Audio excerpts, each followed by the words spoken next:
샬롬. 유난히 무덥고 길었던 2024년 여름을 여러분 잘 지내시는 것 같아서 감사합니다. 오늘 설교 본문을 빌립보서 1장에서 가져왔습니다. 그것은 제 자신의 마음에 딱 이 시간에 들었기 때문에 여러분 앞에 소개해 올린 것입니다. 그렇다고 제가 바울이 된 것은 아닙니다. 우리 교회 이름을 아름다운 교회라고 지은 것은 예수 믿는 사람은 아름다운 사람이기 때문이고 교회 안에서 더 아름다워져 가야 되기 때문에 벽제제일교회라고 하는 이름을 버리고 이 아름다운 교회 이름을 어디에서 따온 것 아니고 그야말로 기도할 때마다 아름다운 사람이 되어야 되겠다는 생각에서 이 이름을 2007년도에 교회 새로이 건축하자마자 이름을 바꾸었던 것입니다. 믿음에서 더한 아름다움은 바로 사랑에 있습니다. 요한일서 4장 8절에 하나님은 사랑이시라 했고 사랑하지 않는 사람은 하나님을 알지 못한다고도 했습니다. 거꾸로 사랑하면 하나님을 알게 되고 그리고 하나님의 이 세상 진리를 알게 된다는 뜻이기도 합니다. 오랫동안 여러분을 뵙지 못했습니다. 선뜻 발걸음이 이 교회에 닿지를 못했던 이유가 여럿 있습니다. 아름다운 교회를 오래전에 다녔던 교인이 목사님이 되셔서 거기에 함께 하느라 그분이 아프신 관계로 제가 설교 사역을 한동안 그곳에서 했기 때문입니다. 여러분이 저를 원로 목사로 초대해 주셨음에도 저의 자리가 이곳에 없는 것 같기도 했습니다. 무엇보다 제 속에 또 다른 제가 있어서 이리 오세요 라는 말을 듣기보다 자리가 계세요 라는 소리가 끊임없이 제 속에 들려왔습니다. 교단을 옮긴 것에 대해서 무참했고 슬펐습니다. 여러분 보기에 무안했고 부끄러웠습니다. 오늘 설교하기 위해서 이 자리에 온 것은 아닙니다. 오늘을 계기로 여러분과 자주 뵙기를 위해서 오늘 선뜻 설교하라는 조 목사님의 요청을 받아들인 것입니다.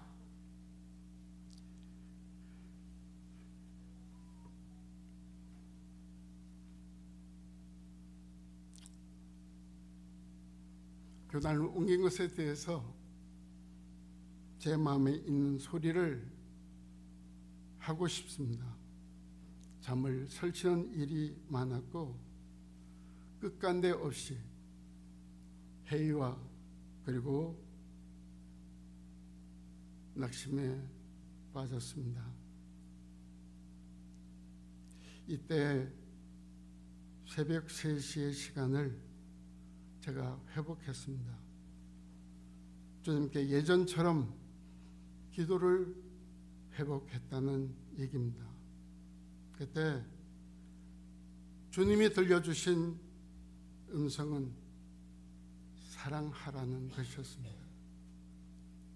요한복음 3장 16절 너무나 잘하는 말씀인데도 하나님이 세상을 이처럼 사랑하사 독생자를 주셨으니 원수인 세상을 그 무엇과도 비교할 수 없는 무한대의 이처럼의 사랑으로 구원을 하셨다는 것입니다. 너무나 당연하고 쉬운 답으로 해결이 된 것이죠. 다시 말해서 제게 그동안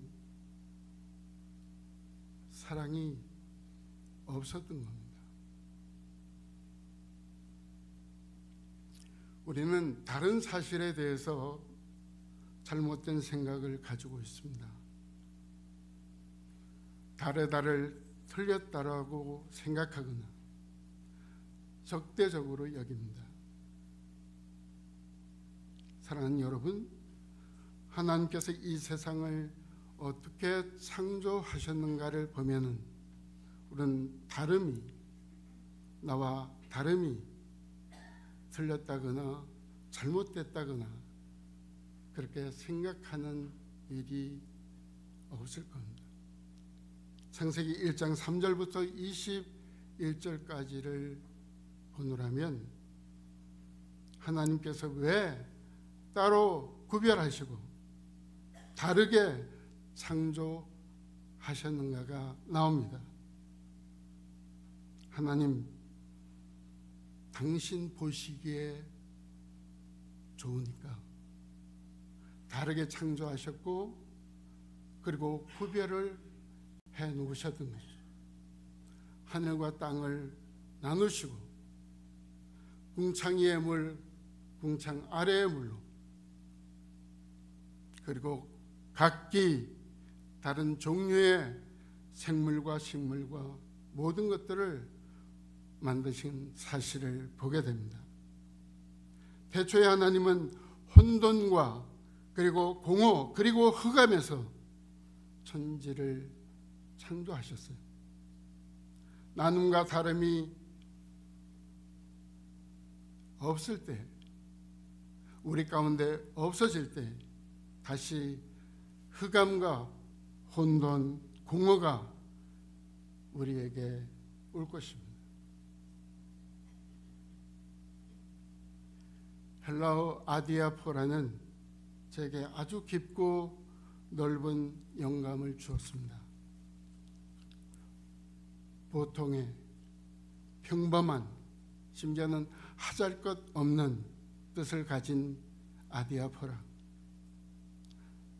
존 칼빈, 즉 장 칼뱅의 기독교 강요에도 보면 대중문화가 아디아포라로 그렇게 표현되어 있습니다. 보편적이고 평범한 것들, 그것 또한 하나님이 창조하시고 하나님의 은혜로 된 것이라는 그런 사실을 거기에서 명기하고 있습니다. 우리 보기에는 평범하고 하찮은 것이지만 그것 또한 하나님의 은총으로 된 것입니다. 은혜로 되지 않은 것이 이 세상에 그 어느 것 하나 없습니다. 왜냐하면 세상에는 하나님이 창조하셨기 때문입니다. 우리 그리스도인의 사전에서 빼야 될 말들, 하찮다는 것, 보잘것 없다는 것, 없어져야 된다는 것.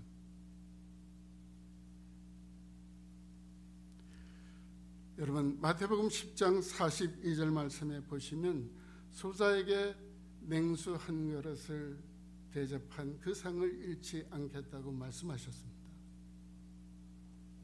소자, 하찮은 사람입니다.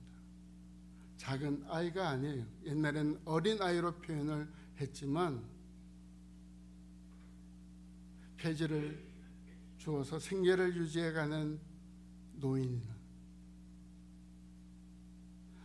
누구도 거들떠 보지 않은 노숙자나 사회의 약자들, 그들이 소자입니다. 그들에게 아주 작은 것, 보잘것없는 것, 냉수 한 그릇, 주님 그것 귀하게 여기십니다.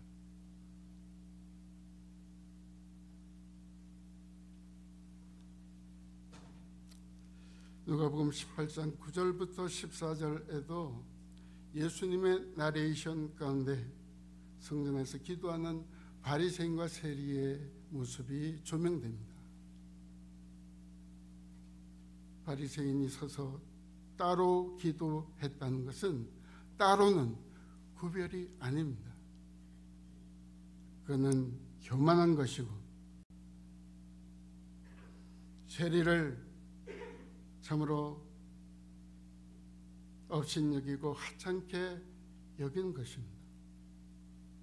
그는 기도하는 것이 아니라 하나님 앞에 자기 자신을 자랑하는 것이고 꽹과리같이 시끄러운 소음을 내는 것일 뿐입니다.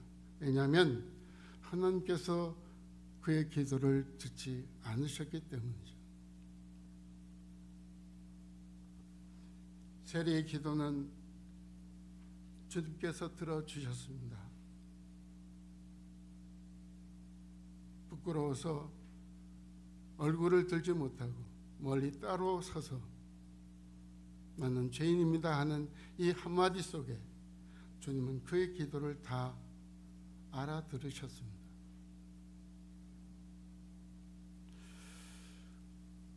바리새인은 세리가 자기와 같지 않음을 좋아했고 그리고 세리에 대하여 안타까워했지만 주님은 바리새인이 세리와 같지 않음을 안타까워하셨습니다.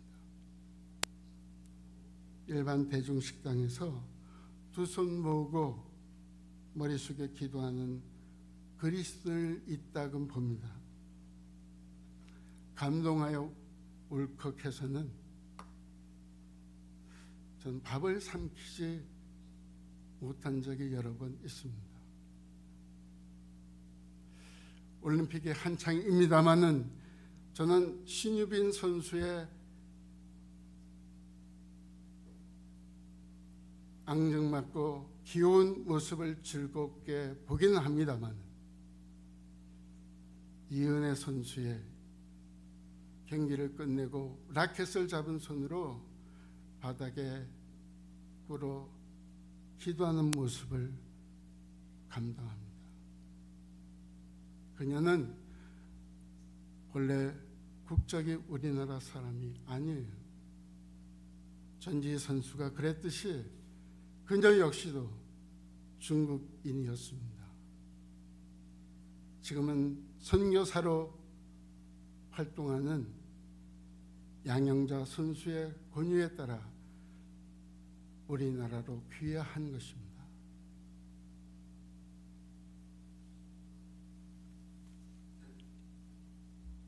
주님은 우리가 무엇을 구할 것인가를 다 알고 계시다고 했어요. 기도는 내용보다 자세, 그 사람의 일상적인 삶의 자세, 태도에 달려 있는 것입니다. 바리새인과 같아서는 기도 응답은 어림도 없습니다. 그럴 일이 없겠지만 혹여 여러분 마음속에 누군가를 보잘것없이 여기는 사람이 있다면 주님은 그 사람 편이 될지언정 여러분의 편에 서지는 않으실 것입니다. 교만하면 주님 편이 될 수 없습니다. 주님은 교만한 자를 오히려 대적하신다고 베드로전서 5장 5절에 말씀하고 계십니다. 사람 안에는 여러 가지 속성이 있습니다. 사랑 안에는 말이죠. 우선은 영원성입니다. 고린도전서 13장 이 사랑장에 보면은 사랑은 어떤 경우에도 소멸하거나 중단하거나 멈추지 않고 진행합니다. 참고 견디며 믿으며 바라는 것입니다. 13절에 믿음, 소망, 사랑은 항상 있을 것인데 그 중에 제일은 사랑이라. 너무나 잘 알면서도 잘 모르는 말씀입니다. 그때는 사랑이었지만 지금은 아니다 하면서 이혼의 갈등을 겪고 있는 많은 부부들이 있습니다.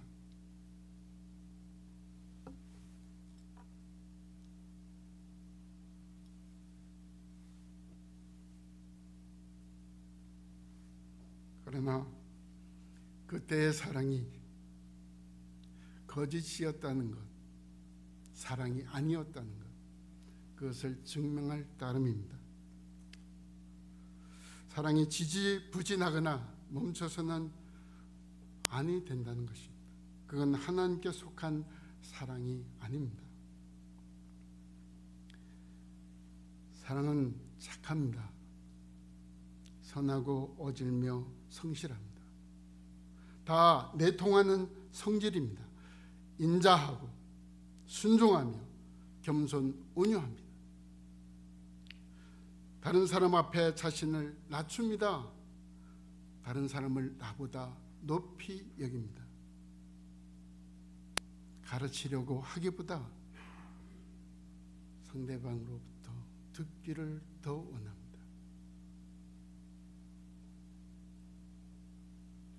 많은 사람의 다툼이, 많은 사람들에게 있는 미움이 요즘에는 가르치려고 하고 듣지 않으려고 하기 때문입니다.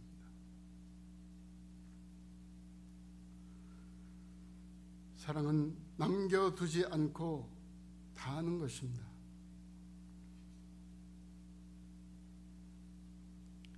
토라, 즉 성경을 율법이라고 하는데 구약 성경 말이죠. 율법을 집대성하여 한마디로, 한 단어로, 한 구절로 하자면 신명기 6장 5절을 꼽습니다.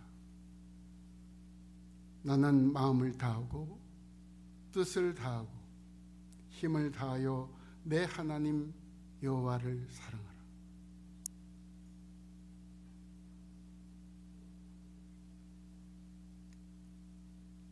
사랑의 전체성이 있습니다. 사랑은 전부가 아니면 아니 되는 것입니다.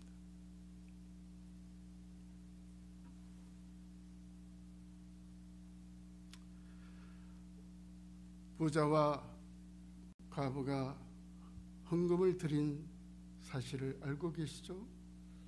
부자는 많은 돈을 드렸다고 했습니다. 가난한 과부는 2렙돈을 드렸을 뿐입니다. 주님은 부자의 것을 받지 아니하시고 과부의 것을 받으셨습니다. 왜요? 과부는 다 드렸지만 부자는 지극히 일부분을, 자기 가진 것에서 일부분을 드렸기 때문입니다. 부자 청년에게 있어서 선생님, 내가 어떻게 해야 영생을 얻을 수 있습니까? 라고 물었을 때 주님 뭐라고 하셨습니까? 내가 가진 것 다 팔아서 가난한 자들에게 나눠줘라. 선한 사마리아 사람의 이야기도 있습니다.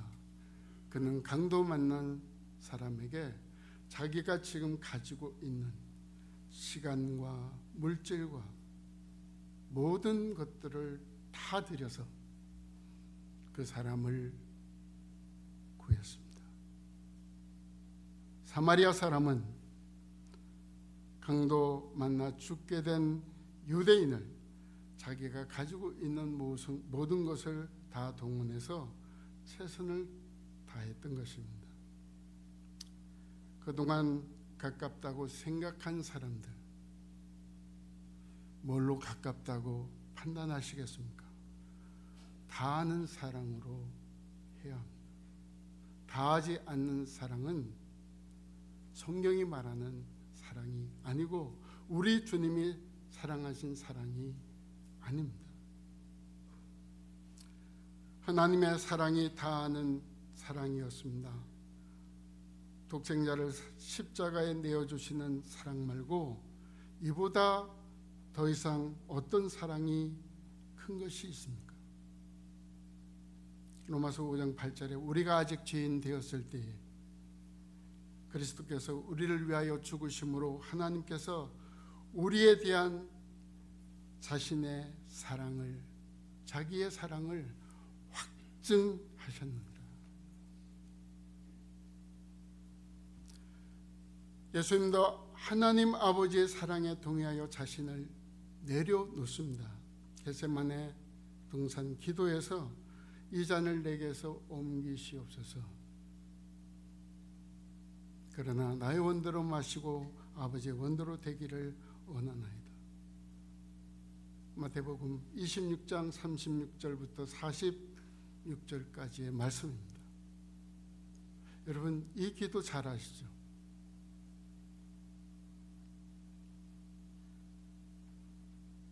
여러분이 내려놓아야 될 때, 오늘 우리 찬양 인도자들이 부른 찬양 정말로 내려놓고 드리고 죽고 내가 죽어야.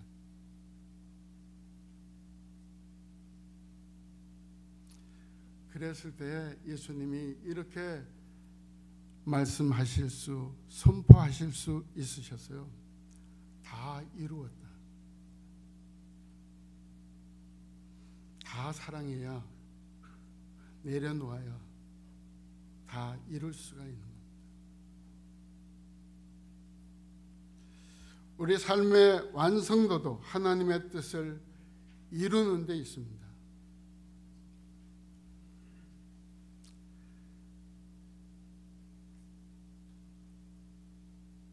집에서 가까운 곳에 엘르라는 작지 않은 카페가 있습니다. 거기는 박경도 장로님의 너른 밭이 있는 것이고, 또 우리 청년이나 학생들이 지금도 그러는지 모르겠지만 지형 축구장이 있어서 공을 차러 자주 가는 곳이기도 합니다. 거기서 이따금 목사님들이 설교 준비하는 것도 보게 되고, 저는 창밖에 은행나무들이 쭉 늘어서 있는 곳에 그 안쪽에 오이와 호박을 심은 밭도 한참 보곤 합니다. 그런데 그 카페와 그곳을 차단하는 세 줄의 가느다란 선으로 울타리를 쳐놨어요. 그리고 팻말을 써놨죠.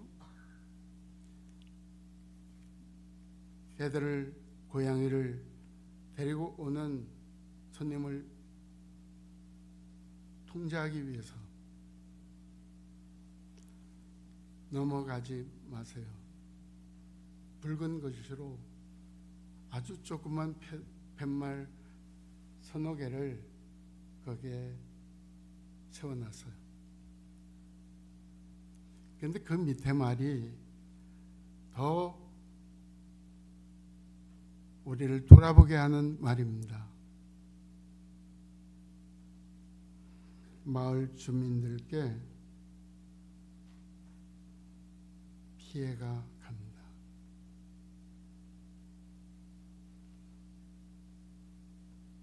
사랑은 다른 사람을 배려하고 돕고 위할지언정 해를 끼치거나 손해를 주거나 마음 아프게 하지 않습니다. 사랑에는 하나님과 다른 사람을 향한 방향성이 있어야 합니다. 하나님과 다른 사람에게 나에게 되돌아와서는 안 돼요. 그걸 이기주의라고 하죠. 자기 자신을 사랑하는 사람 숱하게 많습니다. 자기 자랑만 일삼는 사람, 자기만 내세우는 사람, 자기 주장만 하는 사람, 자기 생각만 하는 사람, 이렇게 함으로 다른 사람이 마음 아프면 어떻게 하나? 이렇게 하면 누가 손해를 입게 되지는 않을까?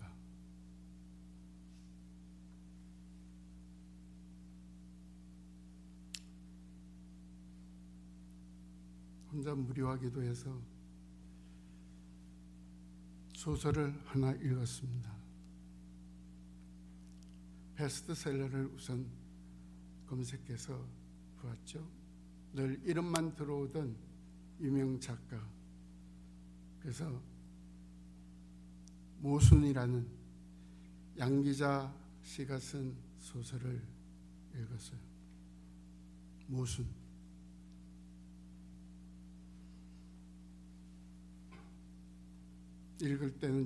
읽기 시작할 땐 좀 그래서 중간에 그만둘까 했는데 끝까지 읽어보니까 괜찮은, 그야말로 베스트셀러일 것 같아요. 주인공 안진진이라는 여자를 주인공으로 삼아서 두 남자, 나영규와 그리고 김장우, 이 두 남자와 교제를 하는 것입니다. 나영규는 현실적이고 계획적이며 철두철미하게 계획적이며 꽤나 경제적인 여유도 있습니다. 김장훈은 그 반대예요. 한마디로 비현실적인 사람입니다.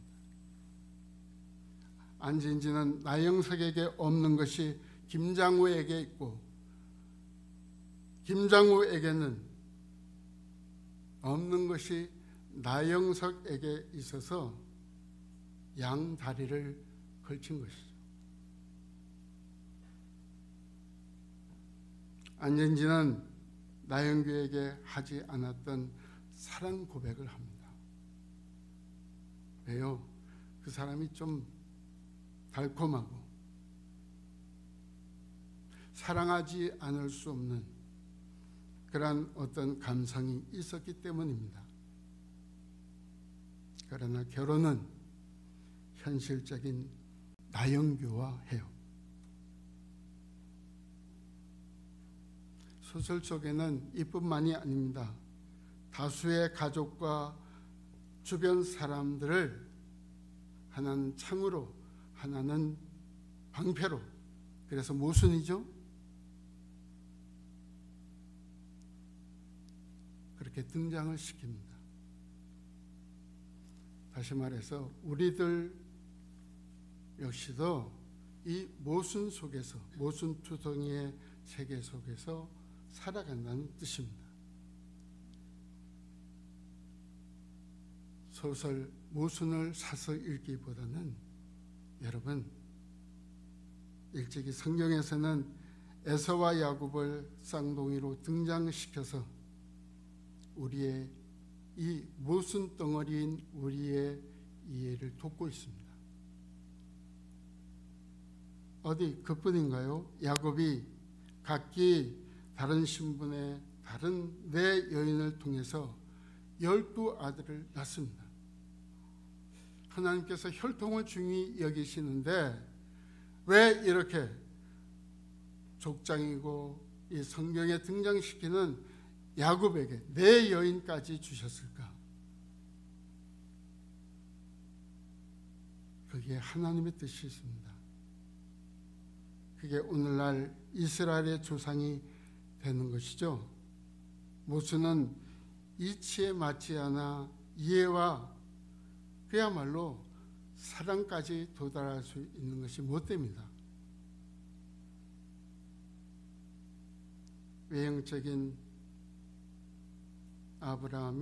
외형적으로 보면 아브라함이 이삭을 낳은 것,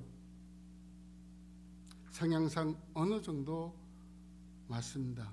아브라함과 이삭의 성격이 비슷하죠. 자기 아내를 누이라고 속였던 모습도 같아요. 그러나 이삭에게서 에서와 야곱을 낳은 것은 생물학적으로도 이해하기 어렵습니다. 사랑은 꼭 이해가 돼야 할 수 있는 것이 아닙니다. 사랑은 성령을 받은 그리스도인이 되어야 할 수가 있습니다.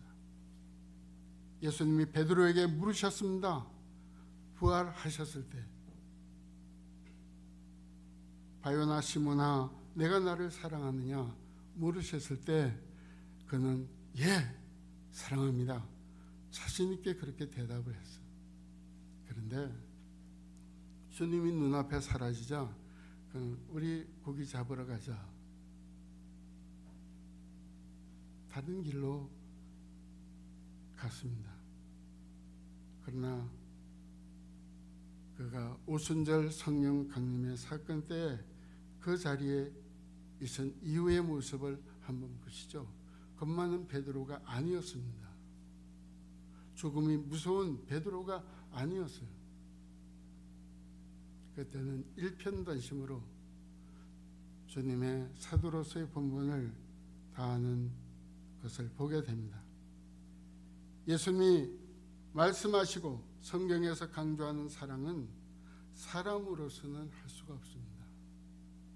그러나 뭐요? 하나님으로서 할 수 있습니다. 어디에 나옵니까? 부자가 천국 들어가기가 낙타가 바늘귀로 들어가는 것보다 어렵다. 그러면 천국에 들어갈 사람 하나도 없게요? 아니야. 사람으로는 할 수 없으되 하나님으로서는 할 수 있다. 성령의 사람만이 할 수 있는 것이 사랑입니다. 예수님이 요한에게 세례를 받으시고 올라오실 때 성령이 비둘기같이 임했다는 사실을 어떻게 이해하고 계십니까? 어떻게 이해하고 계십니까? 예수님이 성령님이요 하나님이신데 성령이 임하지 않아도 되는 것 아니겠습니까? 그러나 성령을 받아야 되고 사랑을 해야 된다는 사실 하에서 예수님이 모범으로 보여주신 거예요. 여러분 성령 받은 사람입니다. 그러나 더 받아야 될 사람입니다. 충만하게 받아야 될 사람입니다. 왜요? 세상을 보기에 참 아름답게 볼 수 있고 다른 사람을 사랑해야 되기 때문에 여기서 잠깐 쉬어가겠습니다. 그러나 설교 뒤에 길지는 않습니다. 변정은 집사님의 찬양 내려놓음이라는 찬양이 오늘 제 설교의 반을 차지할 것입니다.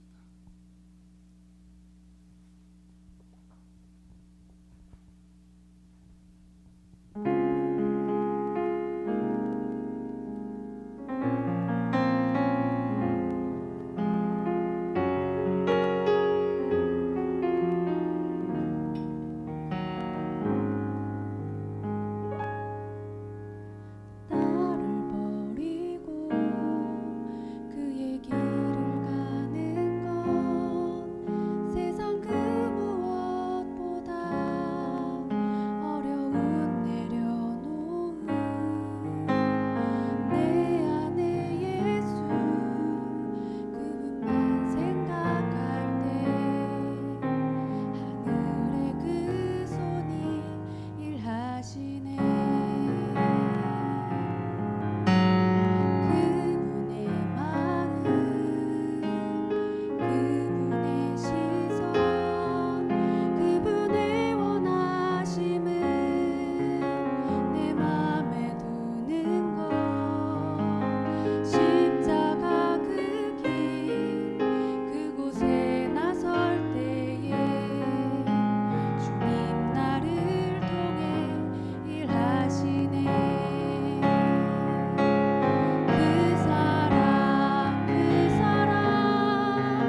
근집사님은 제가 사역할 때도 자주 찬양으로 저의 설교를 도왔습니다. 동역자이죠. 근데 밥 한 번 사지 않았습니다. 조만간 그렇게 하겠습니다. 본문 1장 6절에 너희 안에 착한 일을 시작하시니가 예수 그리스도의 날까지 이루실 줄을 확신하노라. 저는 이 구절이 늘 머릿속에서 떠나지 않고 있습니다. 왜냐하면 청년 때에 성경 퀴즈 대회에 나가서 교회 대표로 나가서 틀렸기 때문에 그렇습니다. 착한 일을 시작하시니까 누구냐라는 것이 문제였어요. 그런데 그때 제가 얼떨결에 배를 눌렀습니다. 예수님이요. 근데 하나님이래요. 알고 보면 이거 곱씹어도 문제 낸 사람이 목사님이겠죠. 잘못 냈다고 생각합니다. 삼위일체 하나님을 알면 이 문장 앞뒤 문맥을 다 살펴보면 이거는 문제가 어려운 게 아니라 까다롭습니다. 어떻게 단정할 수가 없어요. 아무튼 이 착한 일, 아름다운 일은 무엇일까요? 구원받고 구원하는 일입니다. 이것보다 착한 일이 없습니다. 도덕적으로 착하다는 뜻이 아닙니다.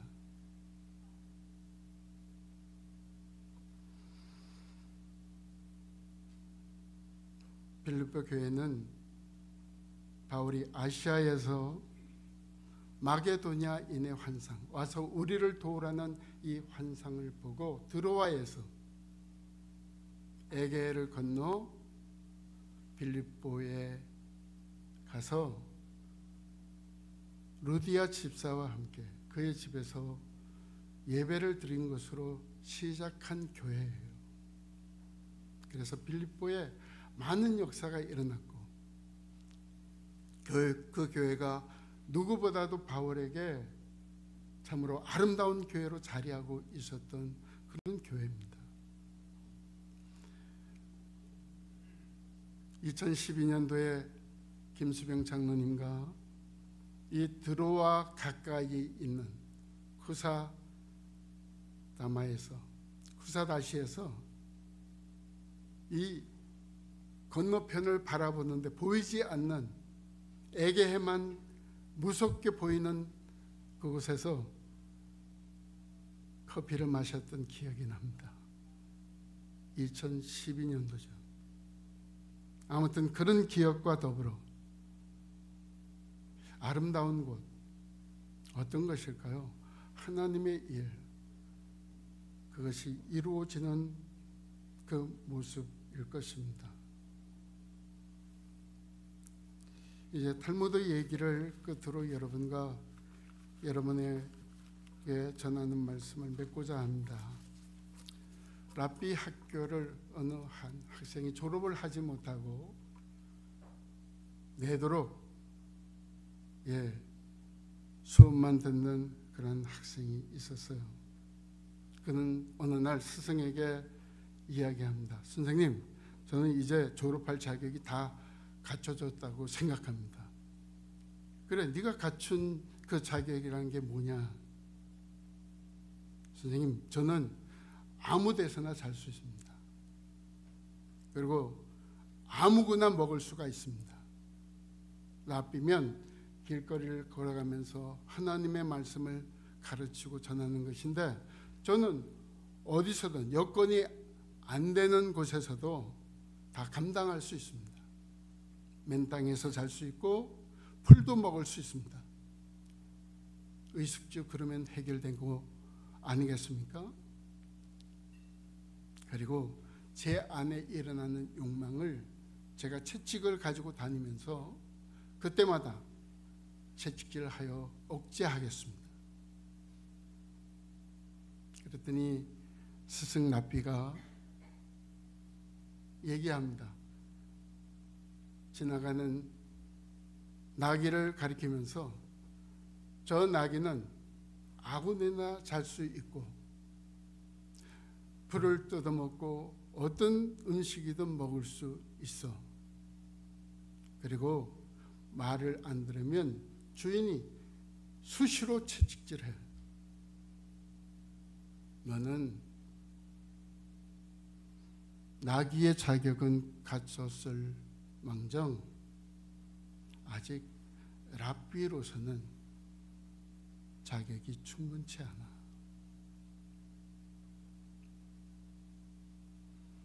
하나님의 말씀을 하나님이 하시는 대로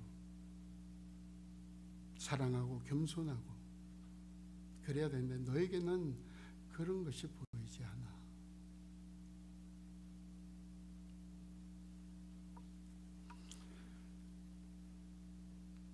이 이야기는 외형적인 것이 아닌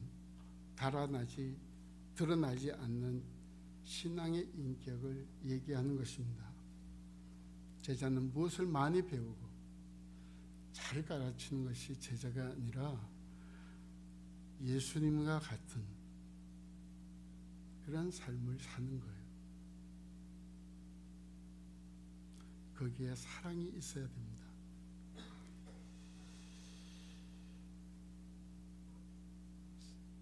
에베소 교회가 책망받을 것이 있습니다. 조금 이따 얘기하겠고요.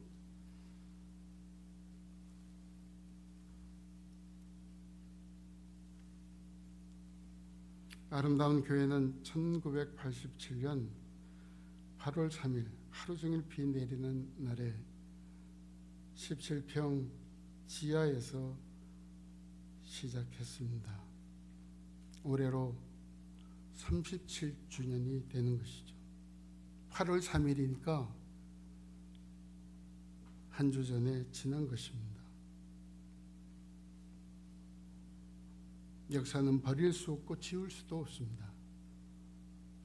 설립 때부터 지금까지 설령 치매에 걸렸다 하더라도 잊을 수 없는 착한 일들은 언제나 우리 머리 안 깊숙이 머리통 속에 기억으로 남아 있습니다. 우리 서로 다르기 때문에 갈등하고 싸워서는 안 되고 함께하며 사랑하는 교회로 자리해야 합니다. 에베소 교회는 다른 것 다 칭찬을 받았지만 한 가지 책망받은 사실이 있습니다. 요한계시록에 보면 너희가 처음 사랑을 잃어버렸다. 처음 사랑을 잊었다.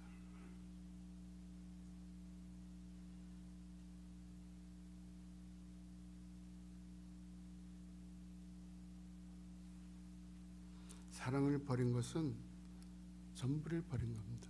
우리 기독교인의 정체를 버린 거예요. 현실적인 몇 푼의 돈에 자기 자존심에 자기 의견, 주장에 사랑을 버립니다.